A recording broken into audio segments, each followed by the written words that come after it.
కరుణించే దేవతలు ప్రతి ఇంట ఉండలేక ఇంటింటికొక్క స్త్రీని పంపించినారు తల్లి. ఎవరమ్మా నీవు, నీకేమవుతారు?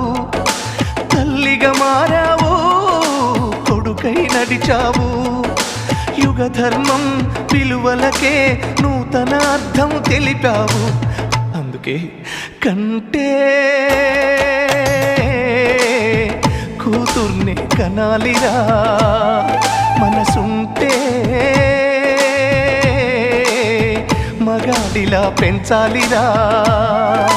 కూతురు మైనస్ కొడుకే ప్లస్ అను తాతల నాటి లెక్కలు కాదు. కొడుకుల కోసం చేసిన ఖర్చు గోడకు వేసిన సున్నం కదర.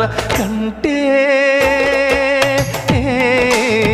కూతుర్ని కనాలిరా.